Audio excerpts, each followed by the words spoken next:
গরিবের ঝরঝরা সেমাই বলে কথা। আসসালামু আলাইকুম এভরিওয়ান, কেমন আছেন অল? তো আজকে নিয়ে আসলাম আপনাদের জন্য গরিবের একটা ঝরঝরা সেমাই। আর এটা হচ্ছে আপুর রেসিপি, আপু রান্না করলে অনেক মজা হয়। সো এটা যখন বাড়িতে গিয়েছিলাম তখন রান্না হয়েছিল। আর এই সেমাইটা খেতে অনেক অনেক ভালো লাগে। খুব সিম্পল একদম রান্না, একদম ইজি প্রসেসে আপনারা যদি রান্না করেন সেমাইটা অলমোস্ট একদম ঝরঝরা হয়ে যাবে। আর এই সেমাইটা খেতে অসম্ভব মজা লাগে। তো অ্যাট ফার্স্ট এখানে অনেকগুলো সেমাই, যেহেতু আমাদের ফ্যামিলি অনেক বড়, তো বাড়িতে গেলে এরকম ধরনের পাতিলায় রান্না করা হবে, সেটাই স্বাভাবিক।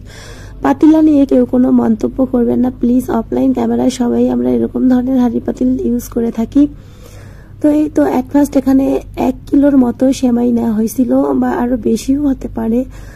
তো পরিমাণ মতো পানি দিয়ে এরপর সেমাইটাকে সেদ্ধ করে নিলে অনেকটাই ভালো হয়। বেশিক্ষণ না, পানিটা যখন বলক চলে আসবে ওইটার মধ্যে সেমাই দিয়ে একটু নেড়ে এরপরে একটা বড় ঝুড়িতে ঢেলে ফেলতে হবে। তো এরপর এর মধ্যে পরিমাণ মতো তেল অ্যাড করে দিচ্ছে। এরপর সব নারকেল থেকে নারকেলের দুধটাকে আলাদা করে নিতে হবে, তাহলে এই সেমাইটা খেতে কিন্তু অনেক বেশি মজা লাগে। আর এক একজনের রান্না এক এক রকম হয়, এটাই স্বাভাবিক। আপুর মতো করে রান্না করছে, আপনারাও ট্রাই করতে পারেন। অবশ্যই এই সেমাইটা রান্না খুব ইজি, একদম সিম্পল, তেমন কিছু দিতে হয় না। অ্যাট ফার্স্ট এখানে সামান্য পরিমাণ লবণ দিয়ে দিয়েছে। এর মধ্যে দেখতেই পাচ্ছেন সেমাইটাকে ঢেলে দেওয়া হয়েছে। আর সেমাইটাকে অনবরত নাড়তে থাকতে হবে। আর ভালো করে যখন সেমাই রান্না করবেন অবশ্যই চুলার পাশেই থাকতে হবে, চুলার পাশ থেকে নড়া যাবে না। আর এই পর্যায়ে চুলার সবসময় হাই হিটে থাকতে হবে। আর এ পর্যায়ে দিয়ে দেব হচ্ছে চিনিটা দিয়ে দেবে। আর এ পর্যায়ে চিনিটা দিলে কি হবে, সেমাই একটার সাথে একটা লেগে যাবে না, সেমাইটা অনেক বেশি ঝরঝরা হবে। আর এই সেমাইতে তেমন কোনো মশলা লাগে না, শুধু এলাচ, দারচিনি আর তেজপাতা দিলেই হয়, আর কিছু লাগে না। যদি সিম্পল ওয়েতে রান্না করতে চান তাহলে অবশ্যই এভাবে রান্না করবেন, একদম সময় কম লাগে। আমরা যারা গরিব আছি হয়তোবা এই সেমাইটা রান্না করলে অনেকে অনেক কিছু অ্যাড করে, বাদাম আরো নানান ধরনের অনেক কিছু। তো যাদের সমস্যা হয় তারা এভাবে খুব সিম্পল ভাবে রান্না করবেন। আর এখানে নারকেল কোড়াটা একটু বেশি দিবেন। এ পর্যায়ে নারকেল কোড়াটা দিয়ে দেওয়া হয়েছে। এখন ভালোভাবে মিক্স করে এরপর রান্না শেষ করে নেবেন। এই তো আপুর হাতে তৈরি একদম ঝরঝরে সেমাই। আর যার একটা বড় বোন আছে তার আর কি লাগে পৃথিবীতে তার আর কিছুই লাগে না। বড় বোন তো মায়ের সমতুল্য। আমার বোন মানে সবসময় আমার যে বোনগুলো আছে বলবো মাশাআল্লাহ এক একটা হীরের টুকরা। আমরা ফ্যামিলিতে বোন বেশি, তো আমাদের বোনগুলো আর কোনো ফ্রেন্ডের দরকার হয় না। ছোটবেলা থেকেই আমরা বোনরাই সব জায়গায় গিয়েছি, একা তো বের হওয়ার কোথাও সাহস পাইনি, অনেক ভয় পাই। তো যেখানেই যাই না কেন সব বোনরা একসাথে মিলেই যাই, একা যাই না।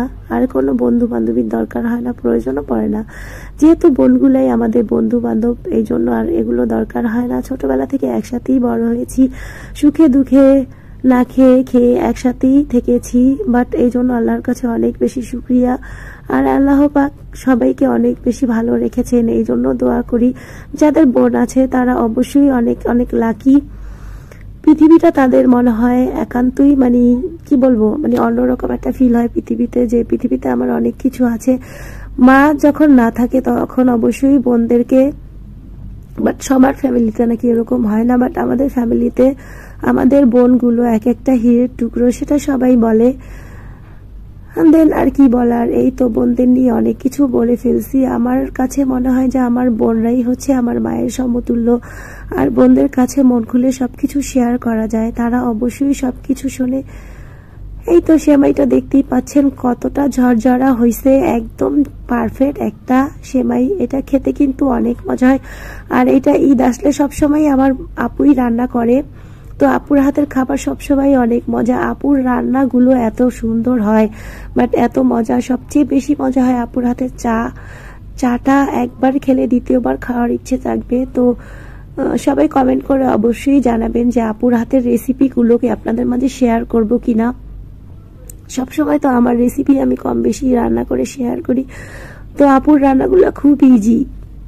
তো আপু খুব ইজি ভাবে রান্না করে, আপুর রান্না খুব ইজি কিন্তু এতটাই টেস্ট কি বলবো, বলার কোনো অপেক্ষা রাখে না। আমার তো যখন ভয়েস দিছি তখনই খেতে মনে চাইছে।